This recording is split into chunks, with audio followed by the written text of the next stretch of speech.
Hadithi gani? Bismillahirrahmanirrahim. Wa an Abi Hurairah radhiyallahu anhu anna Rasulullah sallallahu alaihi wasallam la taj'alu buyutakum maqabira inna asy-syaitana yanfiru minal baiti alladhi tuqra'u fihi suratul Baqarah. Ndio Bismillahirrahmanirrahim.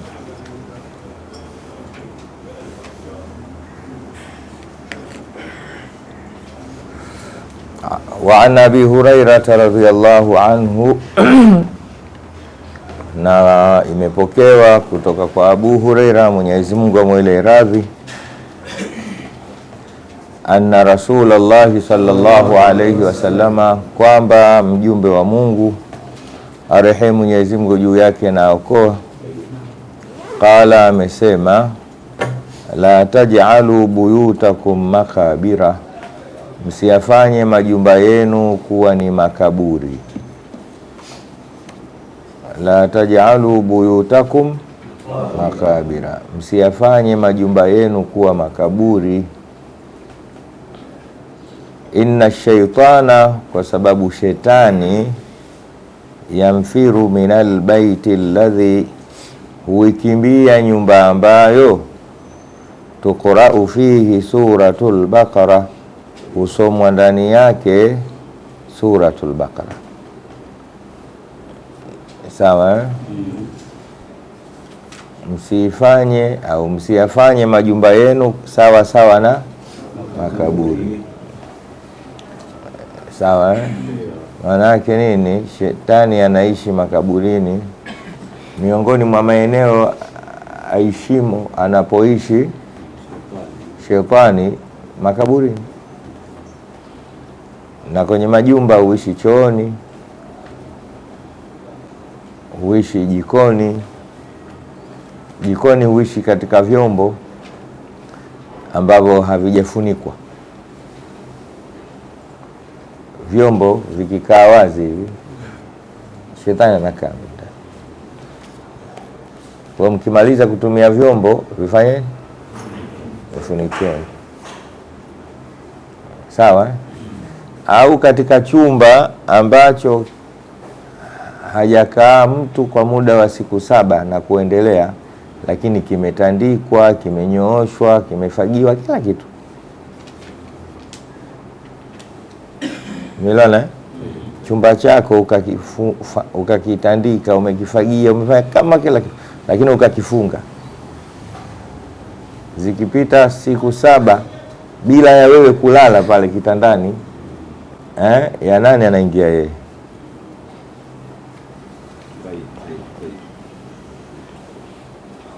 Au katika nguo iliyotundikwa kwa muda mrefu ukutani, au katika zile henga za kisasa,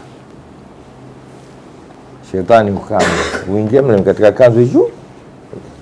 Kwa mara nyingi usipende kutundika nguo kwa muda mrefu kama hivyo wanavyofanya watu. Utaona mtu anahenga nyumbani ya nguo zinakaa pale miezi.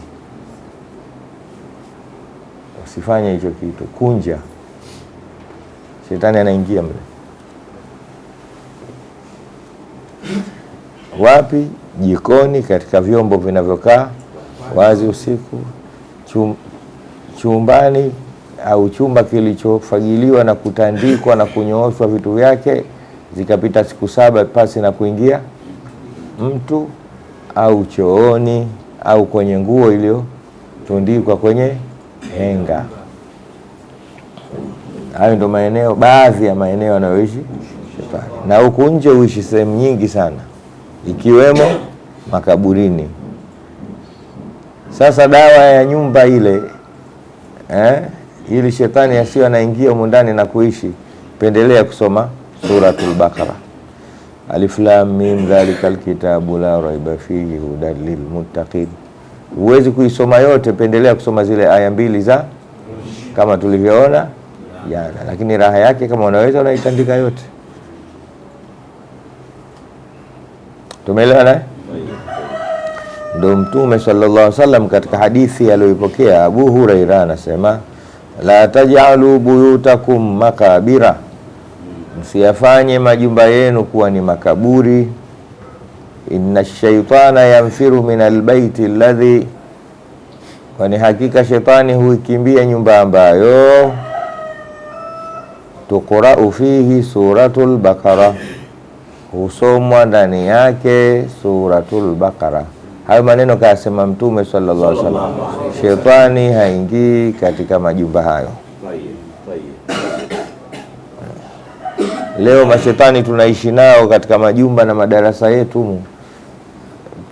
Umeona katika vyumba vyenu hivyo na nguo zenu vile, kutandika, najua mtandiki kwa sababu nyewe wachafu, lakini kwa vile msomi suratul Baqara yumo mle, ndio unapolala usiku naona mtu anakutia jiti la macho.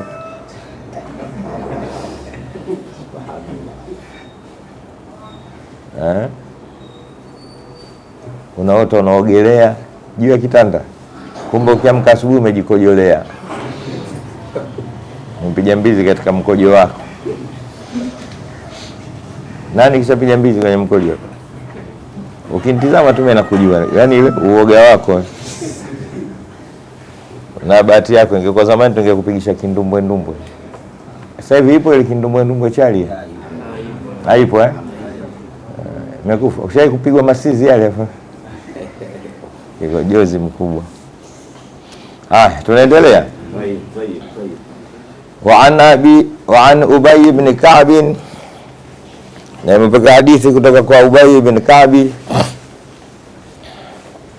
radhiyallahu anhu qala, Mwenyezi Mungu amwele radhi, amenena, qala Rasulullah sallallahu alayhi wasallama, amesema Mtume sallallahu alayhi wasallam, ya Abul Mundhiri, ewe Abul Mundhir,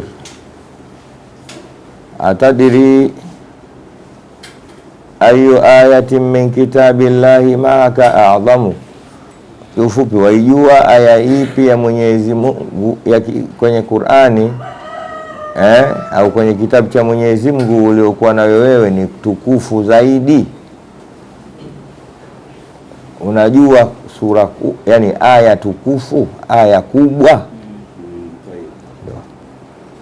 Atadiri ayu aya ayu kwa kujalia mubtada hapo na jumla yote ndio mafuulu. Unaijua ni ipi aya tukufu au aya kubwa, sawa, katika kitabu cha Mwenyezi Mungu ulichokuwa nacho, unajua?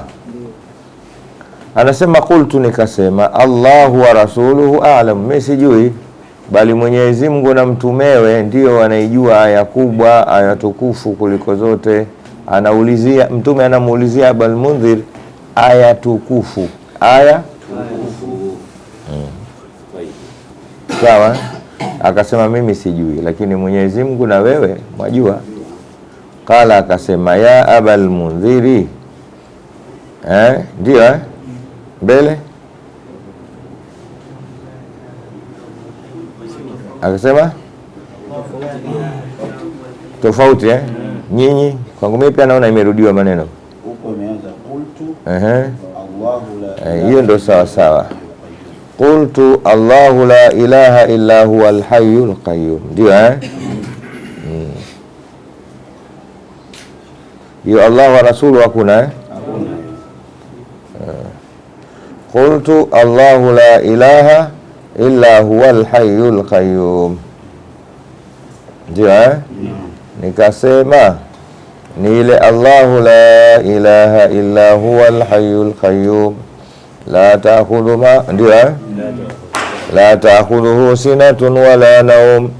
Tusomeni wote, lahu ma fi samawati, najua haipo haya yote kimetoja hicho kipengele tu, lakini akaonyesha kwamba naijua ni ayatu kursiyu, najua kuwa ni ayatu fadharaba fi sadri, sawa, akanipiga piga kifuani kwa kunipongeza, akanipiga kifuani kwa kunipongeza kwamba umejua ndivyo.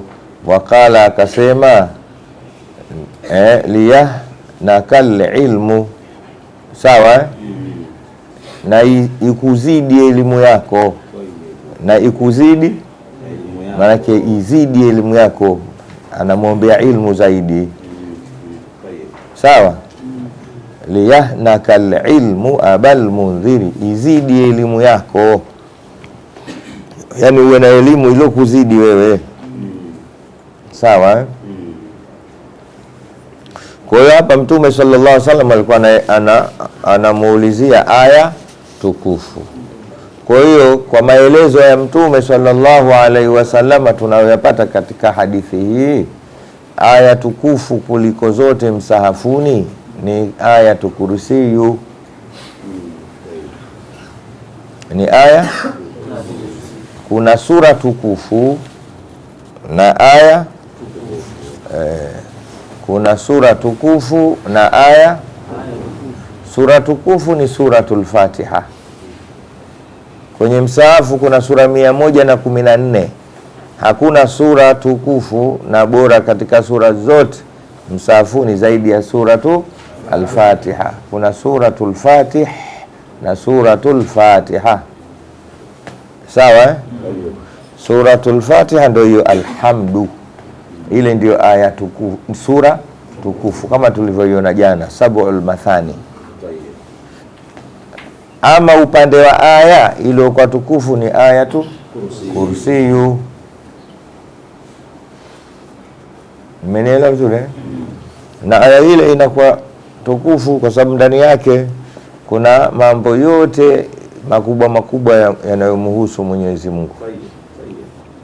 Inaelezea uwepo wake Mwenyezi Mungu usiokuwa na mwanzo wala na mwisho, sawa.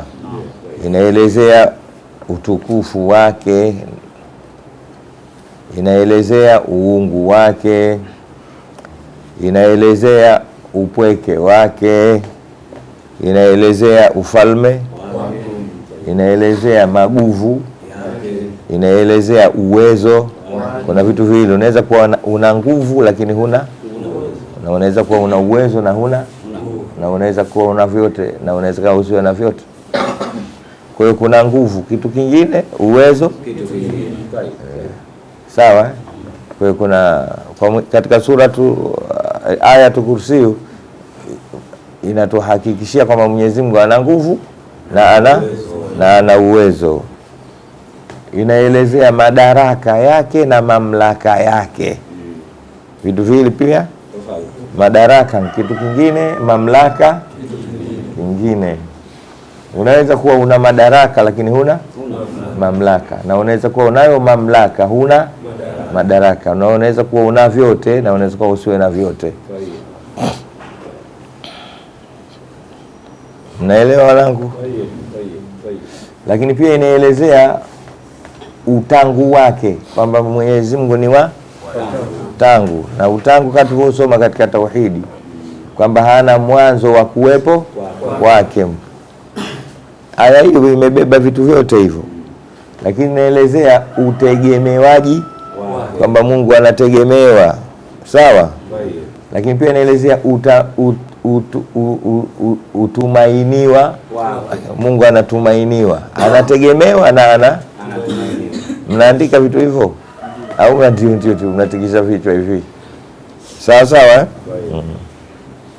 Na uhitajiwa, kuna utegemewa, kutumaiwa na uhitajiwa. Aya hii imebeba vitu vyote na mambo mengine mengi. Wewe isome tu, Allahu la ilaha illa huwal hayyul qayyum la ta'khudhuhu sinatun wala nawm lahu ma fis samawati wa ma fil ard man alladhi yashfa'u 'indahu illa bi'idhnihi ya'lamu ma bayna aydihim wa ma khalfahum wa la yuhituna bi shay'in min 'ilmihi illa bima sha'a wasi'a kursiyyuhu samawati wal ard wa la ya'uduhu hifdhuhuma wa huwa al-'aliyyul 'azim. Wanaona nakwambia ukisoma hilo halikupati baya. Kuna tofauti ya baya na gumu. Unaweza kupatwa na magumu lakini si mabaya. Unaweza kufikiwa na jambo gumu, wewe mwenyewe ukalikubali kwamba hili ni gumu, na watu kuna yule sasa anapitia magumu, lakini si baya. Kama vile unaweza kupitiwa na jambo laini repesi, lakini ni baya, hatari. Tumeelewana Sasa ukiisoma suratul Kahfi, nini ayatu kursi, upatwi na mabaya.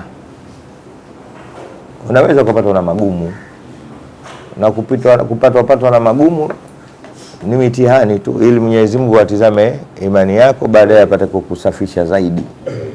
Umeelewa vizuri? Na wenyewe wanakuambia kiwango cha kuisoma hii mujarraba, kwa sisi tuliolelewa na watu wa tarika, isome kila siku mara 350. Unaweza ukaigawa katika masaa 24. Ukiweza kwa kitako kimoja umekaa ukatandika 350, min babi aula. Huwezi igawanye katika masaa 24, utaisoma mara kadhaa, alafu utaongeza tena kidogo ukipata nafasi, ili ikamilika 24 hours uwe umepata mara 350.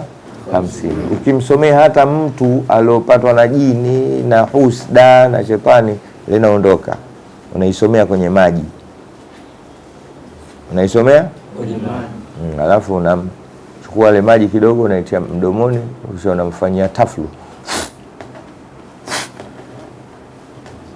usoni, kichwani, kwenye viungo vyake, basi anafunguka kama alofunguliwa kwenye kamba chumbani, na wewe upate na kitu chochote. Haya, mara ngapi? 350. Na kama unaisoma nyumbani kila siku mara 350, haingii ibilisi wala shetani wala kisirani. Imeeleweka vizuri? Mgonjwa unatakiwa unaambiwa msomee utosini hapa mara 40. Unaisoma mara ngapi? Kwa mgonjwa. Kisha ukishamaliza unampuliza hapa katikati ya utosi wake. Kama kavaa kofia unaivuka kidogo, khalas. Kisha hapo sasa mpeleke hospitali. Usiache kumpeleka hospitali. Msomee ile, inakuwa ni pozo. Kisha unampeleka hospitali, anapata tiba. Kuna pozo na tiba. Unakupata tiba sasa. Lakini keshapona, anakwenda kupata. Usiache kumpeleka hospitali, kwa sababu kupelekana hospitali kutumia dawa ni maagizo ya Mtume sallallahu alaihi wasallam. Tadawa wa ibadallah fa inna Allah lam yanzil da'an illa wada'a lahu dawaa. Jifanyeni tiba yenye waja wa Mungu, kwa sababu Mwenyezi Mungu hajashushapo ugonjwa wote isipokuwa ameleta na dawa. Hata ukimwi ipo dawa, korona inayo dawa, kensa inayo dawa. Labda watu hawajaigundua tu dawa yake, lakini Mtume kasema fa inna Allaha lam yanzil da'an illa wada'a lahu dawa. Na inasemekana dawa zilikuja kabla ya magonjwa. Kila gonjwa linalokuja ujue dawa yake ilikuja zamani, watu tu hawajaijua, hawajaifanyia utafiti. Fahimina? Aya. Kwa hiyo tumeona leo aya tukufu baada ya kuona jana sura tukufu. Naeleweka vizuri? Na wenyewe wanakuambia iliteremshwa hii na malaika 350. Iliteremshwa na malaika ndio aya pekee ilikuja na malaika wengi walioibeba hivi, wakiongozwa na Jibril alayhi salam. Aya zingine Jibril alikuwa anakuja peke yake, lakini yeye alikuja na kikapu cha malaika kwa Mtume Muhammad sallallahu alaihi wasallam. Meleka yarhamkallah. Tunakwenda mbele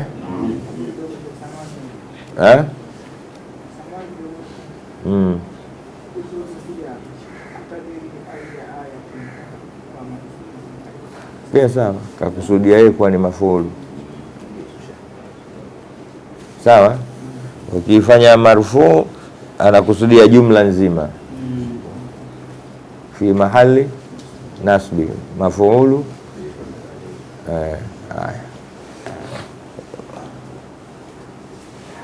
Sawa, uzuri wa nahwu bwana. uzuri wa ukosi mipango. Siku moja kuna mtu mmoja alikuja akagonga mlango, akafungua, unaona, akafunguliwa, akawa anaomba chakula. Yule mwenye nyumba akamwambia insarifu, maana yake nini? Akajibu ismi Ahmad.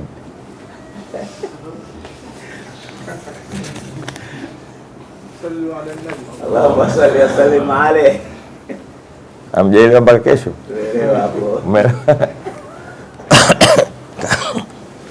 Akagundua huyu mtu ana akaambia basi a'tu sibawaihi kisra khubzi. A'tu kisra kisra khubzi. Tumefahamu? Yani watu wa nahwu wanaojua nahwu wanaongea kinahwu na mambo yanakwenda. Inhadhu ila nahwi tajidu ilman bihi intifa. Kwa ile kusema tu insarifa kama ismi Ahmad, maana yake nini? Siondoki mimi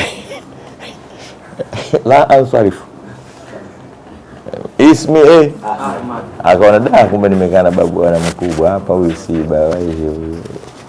Aya basi atu akamwambia tu atu si bawaihi kisrata khubzi. Vitu kama hivyo mwenavyo ndio usomi wenyewe huo, ndio ujanja tu. Tuendelea.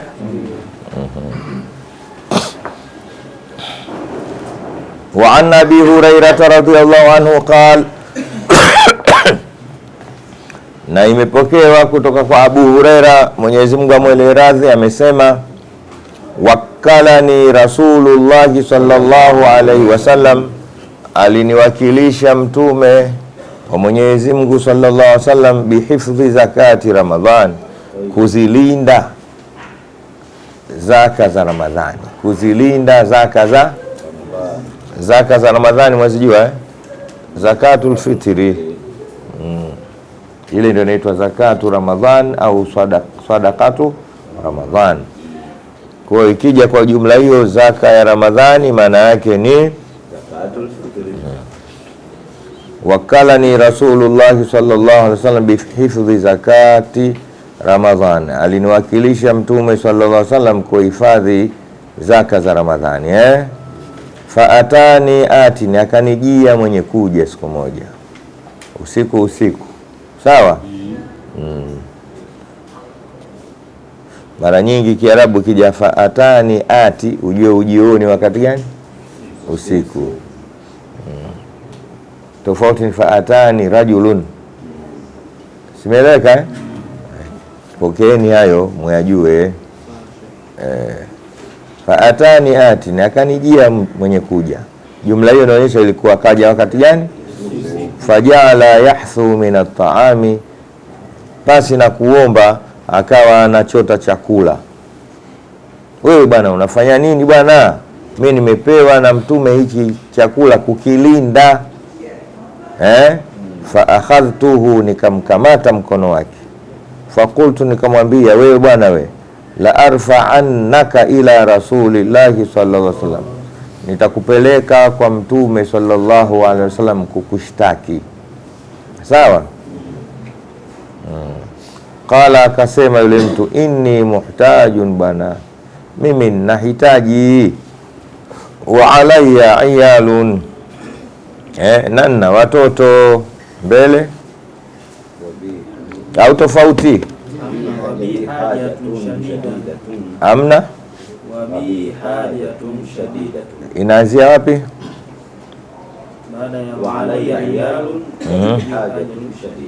Ile ana muhtaju, inni muhtaj imo inni muhtajun wa alayya iyalun mbele mimi nahitaji na nina watoto na nina haja kubwa. Usinione hivi nachukua tu.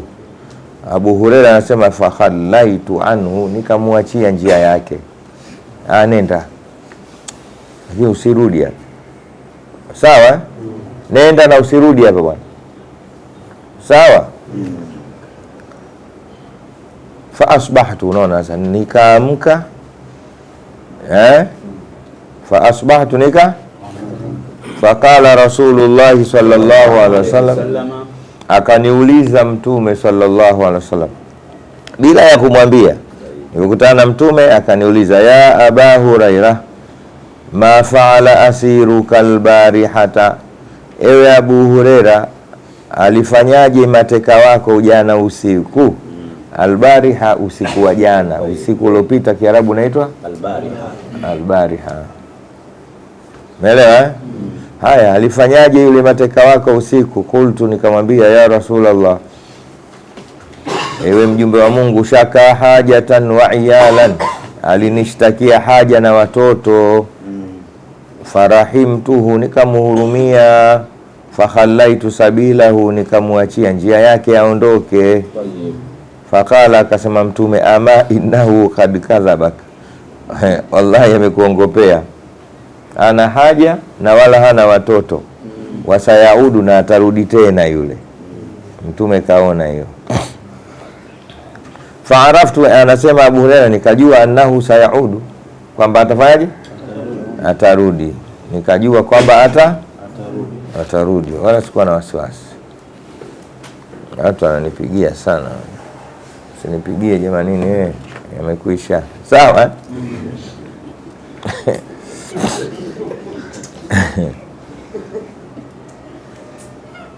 nikajua kama atafanyaje? Atarudi mbele. Ndio kwa neno la Mtume sallallahu alaihi wasallam, innahu sayaudu, kwa lile neno lake kwamba atarudi, nikajua atafanyaje?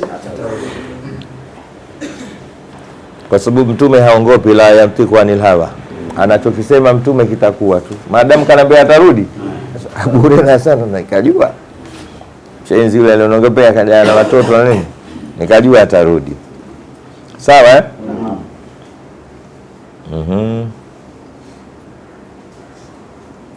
Farasatuhu, nikamsubiri. Fajaa, akaja. Yahthu min at-ta'ami, anachota chakula mbele. Fakultu, nikamwambia, la arfa'annaka ila rasulillah, wewe muongo, nitakupeleka kwa Mtume sallallahu alaihi wasallam. Umesema hutorudi na umerudi, nitakupeleka. Sawa. Kala, akasema, da'ani, niache bwana, fa inni muhtajun wa alayya iyalu, mimi nahitaji na nina watoto, nimekwambia tangu jana. Basi leo tu ya mwisho, la audu, sitorudi bwana. Anasema farahimtuhu, nikamhurumia. Hapa Abu Hurairah anaonyesha huruma, kaambiwa muongo, lakini bwana sitorudi ya tena. Lakini akisema habari kwamba na watoto, akili inakwenda kwa watoto, na haja, akili inakwenda kwenye nini? Haja. Ule urongo unasahaulika. Chukua mara mwisho muongo, lakini usirudi tena. Umeelewa? Haya, sirudi. Sawa. Fakhallaitu sabilahu, nikamwachia njia yake akaondoka. Fa asbahtu, nikaamka. Faqala li Rasulullah sallallahu alaihi wasallam, akaniuliza tena Mtume sallallahu alaihi wasallam, ya Aba Huraira, ma faala asiruka albariha, Abu Huraira, amefanyaje tena teka wako usiku? Qultu, nikamwambia Mtume, ya Rasulullah, shaka hajatan wa iyala, bwana tatizo hilo, alikuja kunishtakia tena haja na watoto. Farahimtuhu, mimi nikamhurumia. Fakhallaitu sabilahu, nikamwachia njia yake. Fakala, akasema, innahu kad kadhabaka wa sayaudu, kakuongopea na atarudi tena. Abu Yasa, farasatuhu thalithata, nikamngoja kwa mara ya tatu, kama jana. Fajaa, akaja. Yahthu min at-ta'ami, anachota tu chakula. Fa akhadhtuhu, nikamkamata. Fakultu, nikamwambia, la arfa'annaka ila rasulillah sallallahu alaihi wasallam, bwana nitakupeleka kwa mtume bwana. Wa hadha akhiru 3 marati, na hii mara ya 3, mwisho wa mara ya huu uwe mara yako ya mwisho katika hii mara ya 3, na huu ni mwisho wa mara ya 3. Sawa? Annaka tazumu mbele la taudu wewe unadai utorudi, thumma taudu, kisha unarudi bwana, mimi nimeaminiwa hapa. Fakala kaambia dani, niache. Sawa mbele fa inni, sasa mimi kwa hakika mimi niache, uallimuka kalimatin, nitakufundisha maneno, yamfauka Allahu biha, atakunufaisha kwayo Mwenyezi Mungu hayo maneno. Basi alivyoniambia vile, qultu, nikamuuliza, ma huna, ni maneno gani hayo? Qala, akasema, idha awaita ila firashika, unapokiendea kitanda chako kutaka kulala, faqra ayatal kursi, bwana unalinda mchele tu hapa. Sawa soma ayatul kursi mbele. Fa innahu, kwani mambo yalivyo, la yazala alaika minallahi hafidha, haitoacha kuwa juu yako kwa Mungu ni chenye kukihifadhi maneno hayo. Wala yakrabuka shaitanun, na hata kukurubia shetani, hata tusbiha, mpaka unaamka. Umeelewa bwana mlinda mchele? Basi afanye maneno hayo, fakhalaitu sabila, kumpeleka kwa mtume nikamwacha, kanifundisha maneno. Umeelewa? Fa asbahtu, nikaamka. Faqala li Rasulullah, akaniuliza mtume, ma faala asiruka albariha, amefanyaje teka wako usiku? Qultu, nikamwambia, ya Rasulullah, ewe mjumbe wa Mungu, nasema aliniambia, idha awaitu ila firashika, awaita ila firashika, unapokielekea kitanda chako, faqra ayatal kursi, soma ayat kursi min awwaliha, tangu mwanzo wake, hatta takhtimal aya, mpaka uimalize aya. Allahu la ilaha illa huwa al-hayyul qayyum, ndio Waqala li, na akanambia, la yazalu alaika min Allahi hafidha, haituacha kuwa juu yako kwa Mwenyezi Mungu ni yenye kukuhifadhi. Yani Mungu atakuhifadhi kwa aya hii. Umeelewa? La yazalu alaika min Allahi hafidha. Hafidhun, hii ndo sawa. Upango ita hafidha, ndio maana nimesita. La yazalu alaika min Allahi hafidhun. Sawa sawa. Walan yakrabaka shaitanun, na wala hata kukurubia shetani, hata tusbiha, mpaka utakapopambaukiwa. Sawa mbele. Faqala an-nabiy sallallahu alaihi wasallam, akanambia mtume, amma innahu qad sadaka, ama hakika yeye kwa maneno hayo amekuambia ukweli. Wa huwa kadhubu, na hali ya kuwa lakini ni muongo. Umeelewa yule mwenyewe, unajua kwa nini imekuja kadhubu? Maana yake ni muongo siku zote, yani ni muongo kimaumbile, lakini kwa hili kasema ukweli, lakini jitu jongo lile. Sawa yani mipango yake ule ni ya uongo, lakini hapa kasema ukweli. Kwa hiyo kuna mtu muongo tu, kadhubu. Sawa akamwambia mbele, ta'lamu man tukhatibu mundhu thalathi, lakini unamjua uliokuwa unaongea naye tangu siku 3. Ya Aba Huraira, ewe Abu Huraira, wewe wamjua yule? Qultu, nikamwambia la, mimi simjui. Akamwambia dhaka shaitanu, bwana mkubwa yule.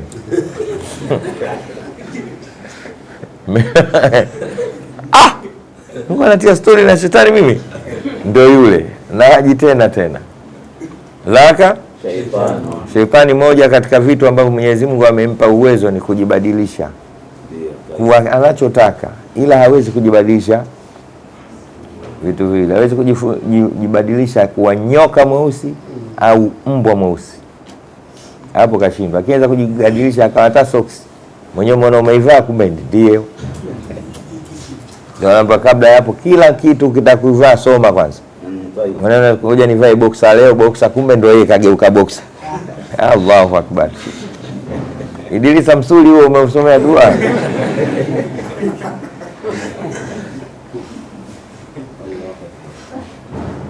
Tumesoma dua ya mavazi hapa.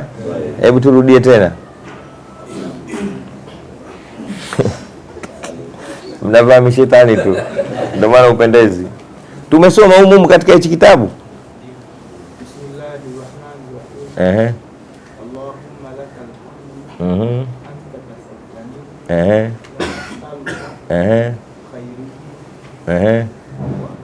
As'aluka min khairihi wa khairi ma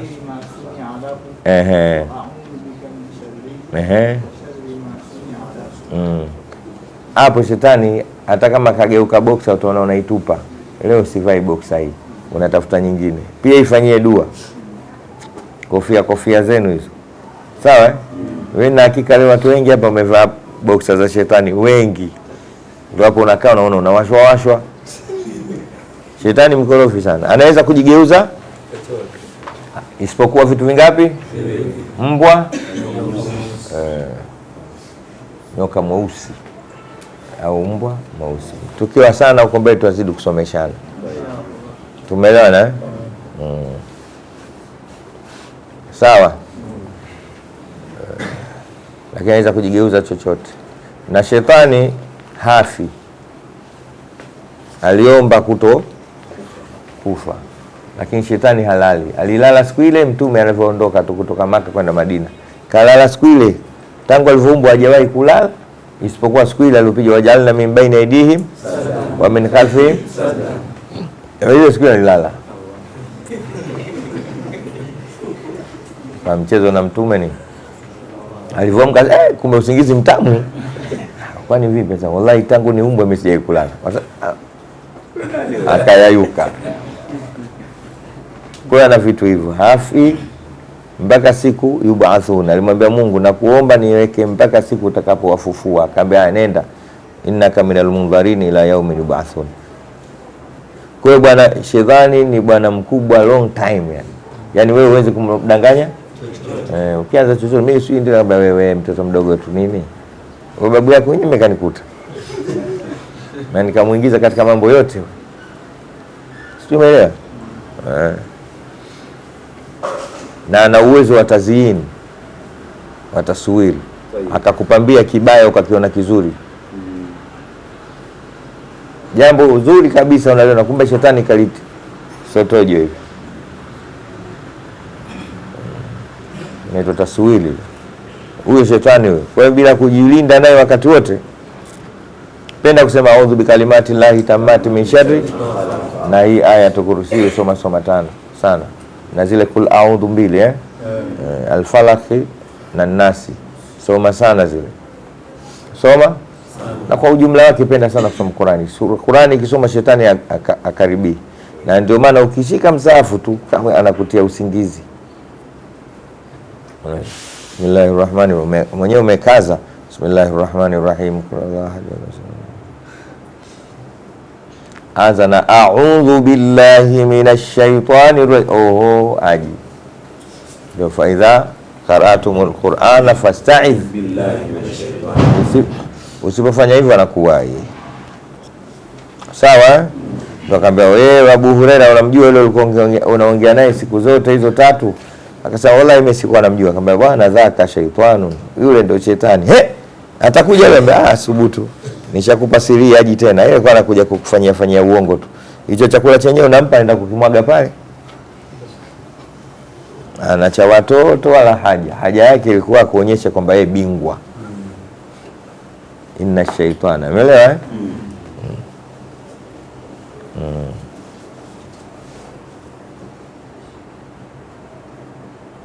wa yudhillu shaitanu dalalan ba'ida. Shetani anakudanganya udanganyifu wa mbali kabisa. Anakupambia mambo mpaka unaona safi kumbe la ovyo. Wa yuridu shaitanu an yudhillahum dalalan. Shetani msomi. yani msome hizi nahau zenu zote anaweza. Hiyo fiki anaiweza. An Abi Dardai radhiyallahu anhu anna Rasulullah sallallahu alayhi wasallama, imepokea hadithi kutoka Abu Dardai kwamba Mtume sallallahu alayhi wasallama ndio qala, amesema man hafidha 10 ayati, mwanzo wa suratul Kafi, usima min ad-dajjali, anahifadhiwa na masihi dajjal. Kuna mtu atakuja huko kiumbe anaitwa masihu, moja katika fitina za siku ya kiyama, huyo masihu dajjal. Yani tukiweza kumweleza hapa nadhani tutamalizia kesho, lakini huko mwisho atakuja mtu anaitwa masihu dajjal. Ni fitina kubwa sana hiyo. Mungu atukinge naye. Kwa sisi tunaobabaishwa na simu, kwa simu na mitandao, alafu nakutana dajjal. Dajjal ana mipango kuliko ya simu.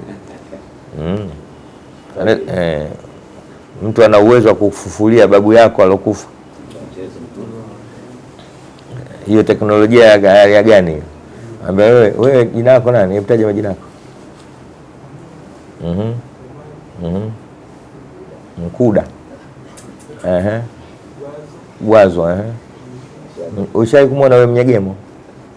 Anakwambia mimi nakuletea Mnyegemo leo na matege yake hapa. Ukotaje tu Mnyegemo ni watu wenye matege. Anamleta. Huyu Mkuda atamletea ukuda, lakini atamwacha. Anaweza kwenda akamleta wajanja watupu. Walil asma'i athar. Lakini Mnyegemo ana ujanja. Mnyegemo njoo. Huyu hapa. Haya. Alafu anakuambia mimi ndo Mungu. Wewe unasema ashhadu la ilaha illa Allah. Kumbe dajjal. Masihu huyo. Sawa Kuna baadhi ya wanachuoni wanasema masihu dajjal ni ile teknolojia kwa ujumla wake.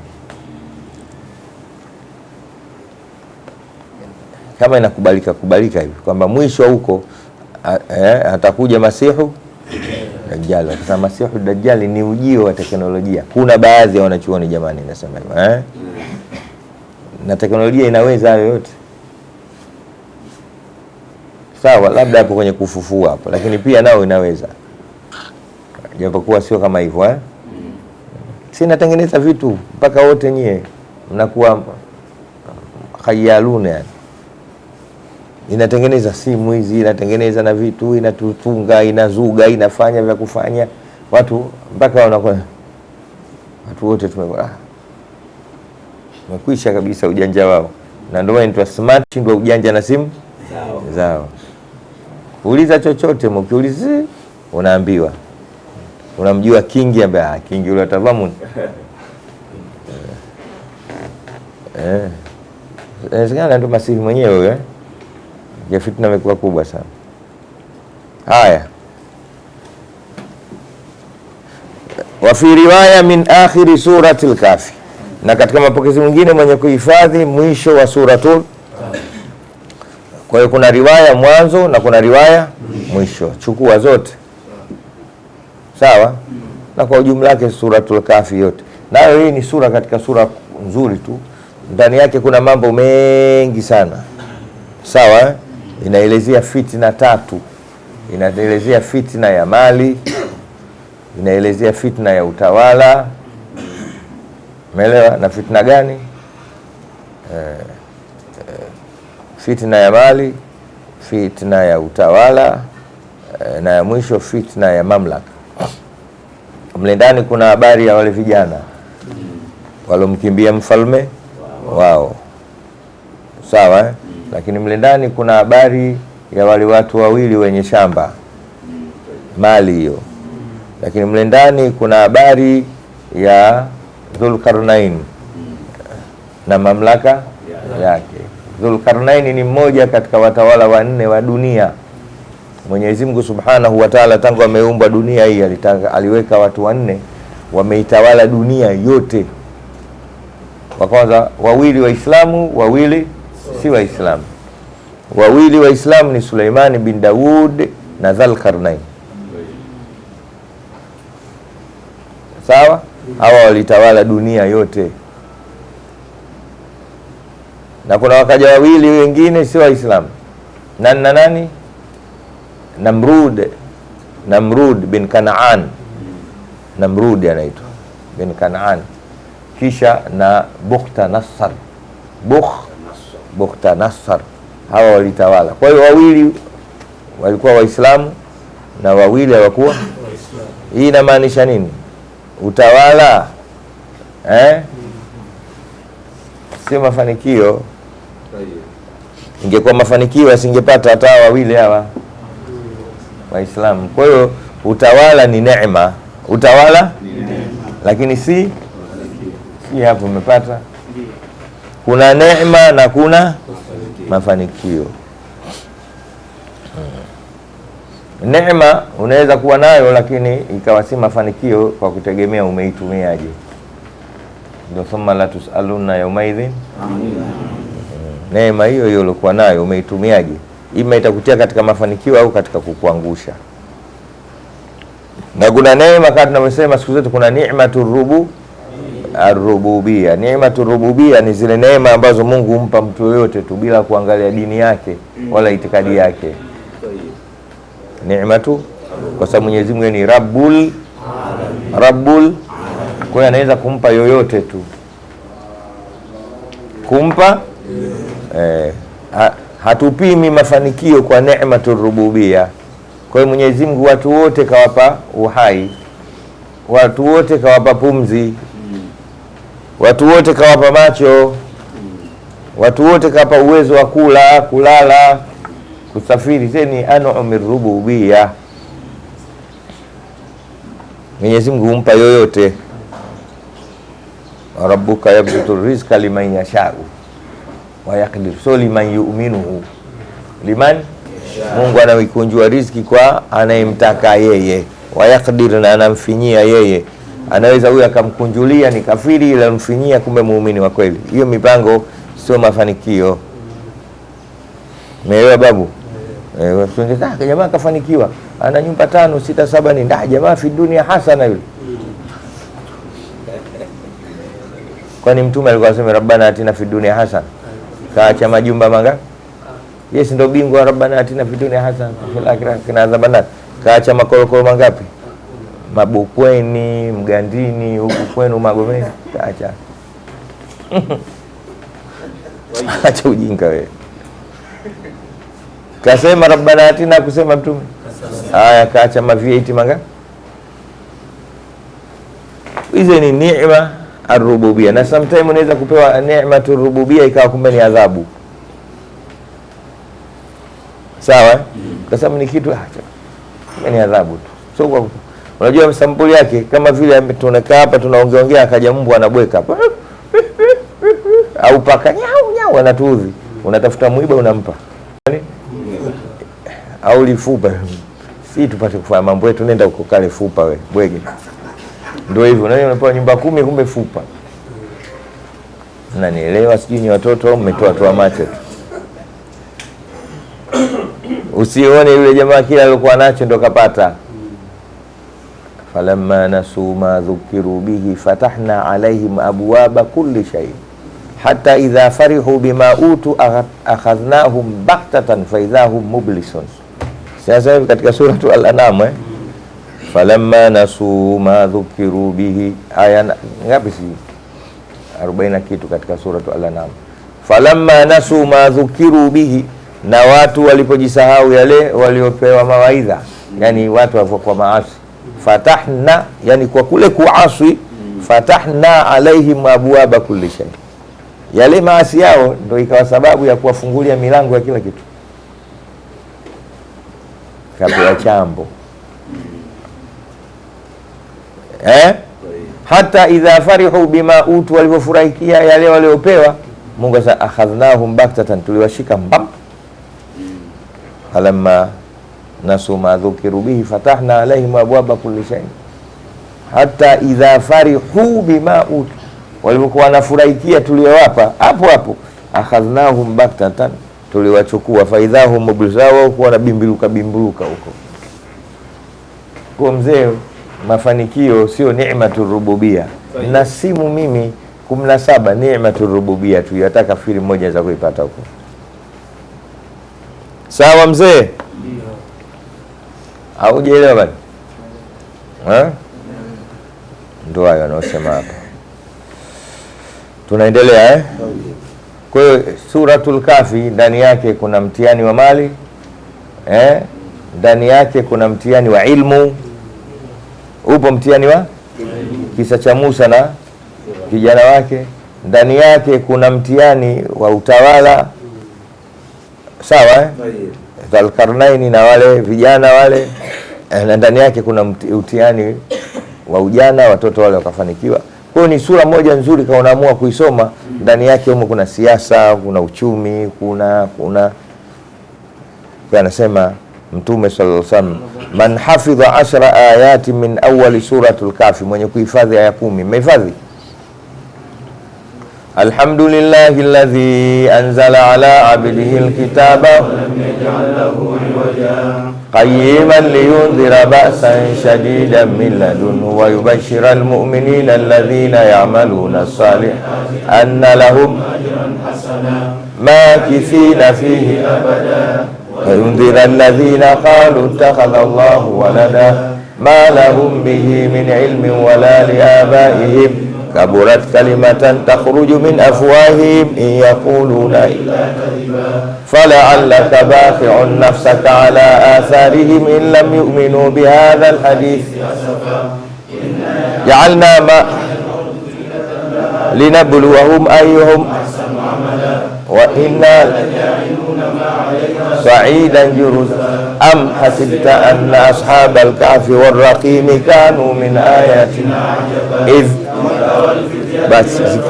basi kumbe mko vizuri aya 10 ukihifadhi aya 10 hizo, umeelewa Mwenyezi Mungu akupeperushi na fitna ya Dajjal hata ya kimtandao, sawa sawa. Wa fi riwaya min akhir suratul Kafi, muhimu hifadhi yote kama mimi, sawa. Tumalize hapo.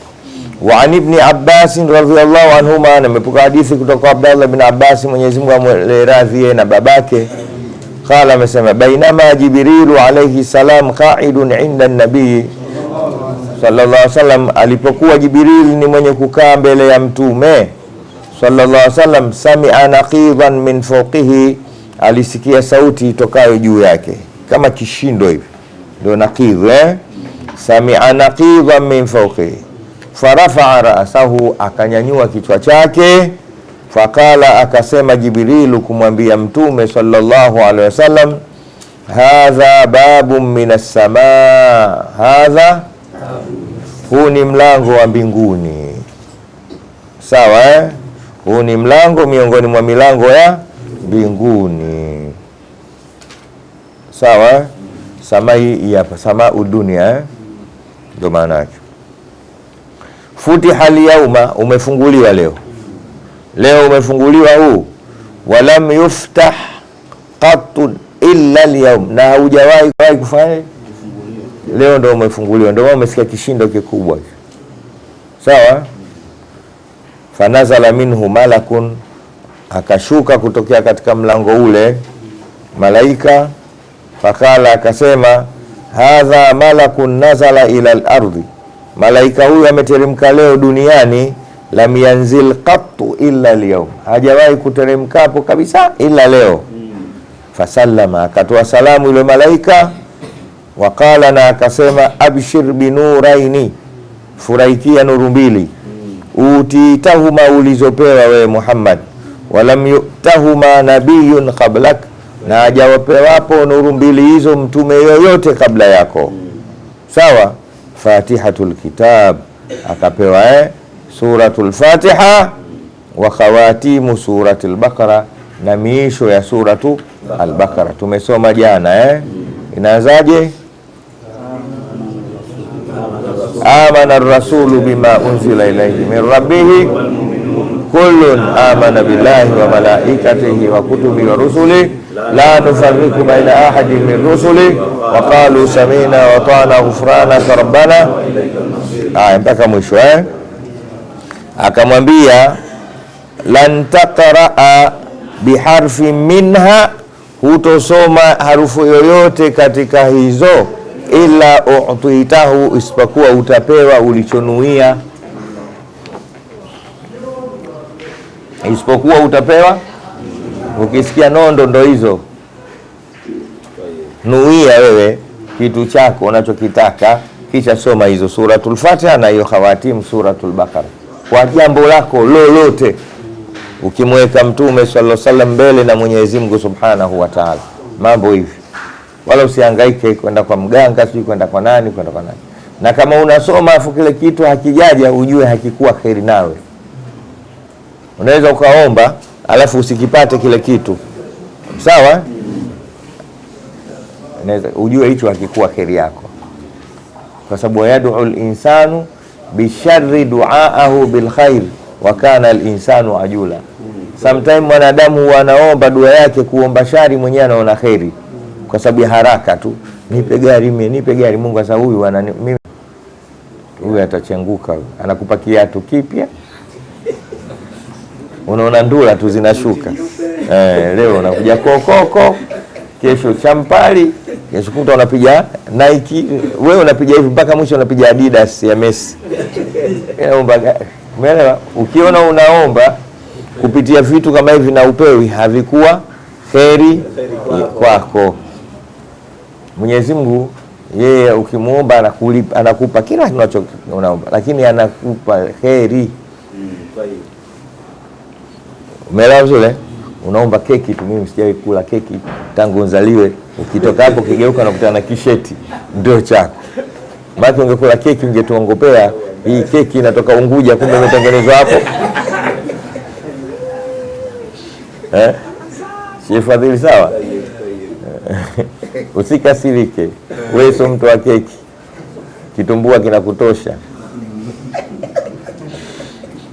Tena unaona swali mama nani? Mama Puja. Alhamdulillah. Tumeelewana Allahu wa rasuluhu. Tumalize hii hadithi moja Babu istihbabi litimai ala alqiraa. Huu ni mlango wa usunna wa kukusanyika kwa kusoma Qur'ani. Sawa.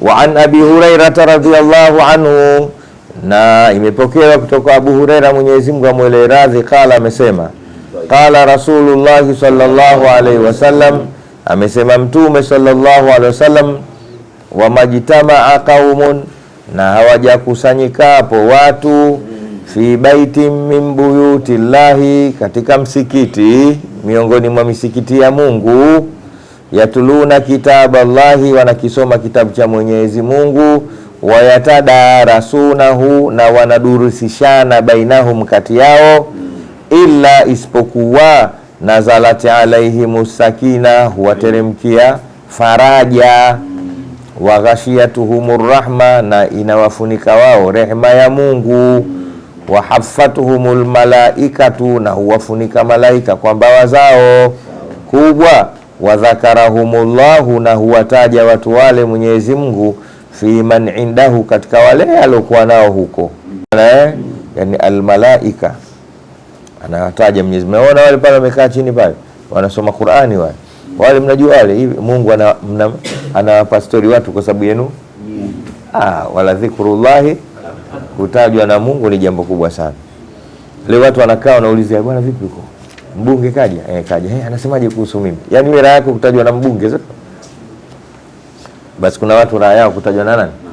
Na Allah subhanahu wa ta'ala. Penda kutajwa na Mungu wewe. Ukitajwa na Mungu wewe, hata usipotajwa na huku mtu yote. Sawa bwana. Na uwafunika wao malaika kwa mbawa zao. Haffatuhumul malaika, na malaika uwafunika wao kwa mbawa zao. Allahu wa rasuluhu. Swali au maneno tu safari vipi? Maisha darasa nyingine au ushaanza kusafiri? Hatuna swali Rabbana anfa'na bima Ngoja Sultani mfupi ana maneno. swali na tuna mimi naombi tu kwanza kwako, lakini pia kwa wenzangu. Nilikuwa naomba tusome burda kwa ajili yako. Mimi usisome burda bwana. Tumeelewana usisome burda bwana. Unaweza kusoma burda ukaangamiza watu. Sawa sawa? Rabbana mfana inatutosha. Rabbana mfana bima 'allamtana Rabbi 'allimna alladhi yanfa'una Rabbi faqina lana wa karabatin lana fi dinina ma alil qutri unsa wa zakar Rabbi wafiqna wa wafiqhum lima tartadi qawlan wa fi'lan warzuqni kulla halalan daima wa akhirna asqiya bil khayri wa nasfa kulla shar Rabbana aslih lana kulla syurur wa akhirna birridha minkal uyun wa khudh 'anna Rabbana kulla duyun qabla an ta'tiyana rusulul manun wa aghfir anta kiraman sannan wa salatullahi tahshal Mustafa man ilal haqi da'ana wal wafa bi kitabil khairin nasi shifa wa alal alil kirami syurafa wa ashabil masabihil quran alima sirri wa akhfa mustajib da'wati Rabbi fa'inna uluma Rasulillah wa nul'annal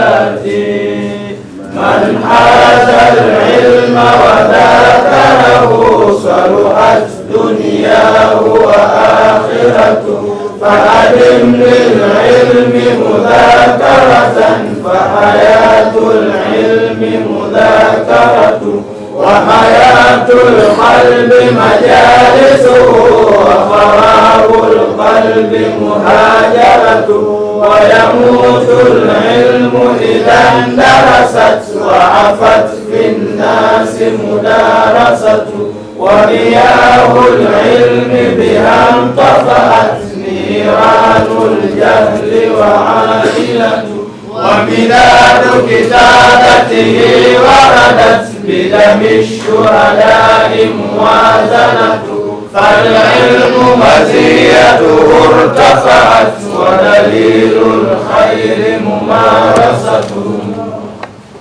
Bukra insyaallah.